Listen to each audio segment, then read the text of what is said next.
കഴിഞ്ഞൊരു വീഡിയോയിൽ ഞങ്ങൾക്ക് ഒരാഴ്ച ഇനി കോഴിക്കോട് വെച്ചിട്ട് ക്യാമ്പാണെന്ന് പറഞ്ഞിട്ടുണ്ടായിരുന്നു. ഡെയിലി എൻ്റെ വീട്ടിൽ നിന്ന് പോയി വരാൻ പറ്റാത്തതുകൊണ്ട് തന്നെ ഞങ്ങൾ അവിടെ ഒരു PG എടുത്തിട്ട് സ്റ്റേ ചെയ്യാണ് ചെയ്തത്. ഈ വീഡിയോസ് ഒക്കെ എടുത്തിട്ട് കുറച്ചായെങ്കിലും ഇപ്പോഴാണ് ഇതൊക്കെ അപ്ലോഡ് ചെയ്യാൻ പറ്റണത്. എത്തിയപ്പോഴേക്കും നല്ല ടയേർഡായിരുന്നു. അപ്പം ഞങ്ങളിലാണെങ്കിൽ ആകെ കെറ്റിൽ മാത്രമേ ഉണ്ടായിരുന്നുള്ളൂ. ആദ്യത്തെ ദിവസം ആയതുകൊണ്ട് തന്നെ ഞങ്ങൾ അവിടെ ഉള്ളവരൊന്നായിട്ട് അത്ര പരിചയപ്പെട്ടിട്ടില്ലായിരുന്നു. അതുകൊണ്ട് തന്നെ ഞങ്ങളുടെ കയ്യിലുള്ള കെറ്റിൽ തന്നെ ഞങ്ങൾ മാഗിയും കട്ടനും ഉണ്ടാക്കിയിട്ടുണ്ടായിരുന്നു. ആകെ ഉണ്ടായിരുന്ന ഒരു സ്പൂണാണ്. അവസാനം ആകുമ്പോഴേക്കും ഇതായിരുന്ന അവസ്ഥ.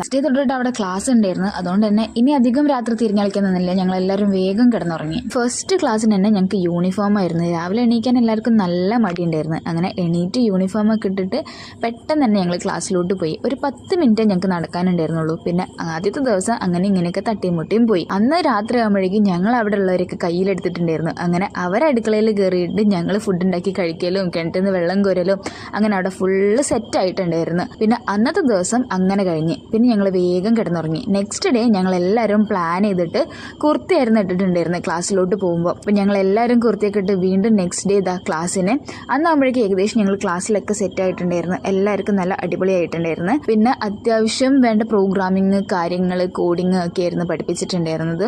നല്ല ഇൻട്രസ്റ്റിംഗ് ക്ലാസ് ആയിരുന്നു ആദ്യമൊക്കെ. പിന്നെ നമുക്ക് ഡെയിലി ഇതന്നെ ആയപ്പോൾ ബോറടിച്ച് തുടങ്ങിയിട്ടുണ്ടായിരുന്നു. പക്ഷെ നല്ല വർത്തായിരുന്നു പോയതൊക്കെ. ആൻഡ് നെക്സ്റ്റ് ഡേ ഇതുപോലെ വീണ്ടും ക്ലാസ് പ്രത്യേകിച്ച് കാര്യങ്ങളൊന്നും ഇല്ലായിരുന്നു. അങ്ങനെ ഒരു 3-4 ദിവസം കഴിഞ്ഞു പോയി. ലാസ്റ്റ് ഡേ ഞങ്ങൾ എല്ലാവരും ഇതുപോലെ ഒന്ന് പുറത്തേക്ക് ഇറങ്ങിയിട്ടുണ്ടായിരുന്നു കറങ്ങാൻ. കാരണം വന്നതിന് ശേഷം ഞങ്ങൾ എങ്ങോട്ടും പോയിട്ടില്ലായിരുന്നു. ഈ മുക്കെന്ന് കേൾക്കുമ്പോൾ തന്നെ ആദ്യം എനിക്ക് മനസ്സിലോട്ട് വരിക കാഞ്ചനമാലേനെയും മൊയ്തീനെയുമാണ്. അവിടെ വരെ വന്നിട്ട് കാഞ്ചനമാലേനെ കാണാതെ പോവാൻ എനിക്ക് മനസ്സേ വന്നില്ല. അപ്പം ഞങ്ങൾ അവിടെ കയറി കാഞ്ചനമാലേനെ കണ്ട് മൊയ്തീന്റെ കാര്യങ്ങളും കഥകളൊക്കെ കേട്ട് അതിനുശേഷം അവിടെ ഒരു കുഞ്ഞു മോളുണ്ടായിരുന്നു. അവിടെ നിന്ന് ലൈമൊക്കെ കുടിച്ച് പിന്നെ ഇവിടെ എന്തോ ഒരു ഫെസ്റ്റ് ഒക്കെ നടക്കുന്നുണ്ടായിരുന്നു. അപ്പം അതൊക്കെ ലൈറ്റും കാര്യങ്ങളൊക്കെ കണ്ടിട്ട് അവിടെ നിന്ന് പോയി നോക്കിയിട്ടുണ്ടായിരുന്നു. പരിപാടിക്ക് കയറാൻ പറ്റാത്തതിന്റെ സങ്കടമാണ് ഇവരെ മുഖത്ത്. ആ സങ്കടം മാറ്റാൻ ഞങ്ങൾ ഒരു ബിരിയാണിയും കഴിച്ച് അവിടെ നിന്ന് ഇറങ്ങി. അപ്പം അത്രേ ഉള്ളൂ.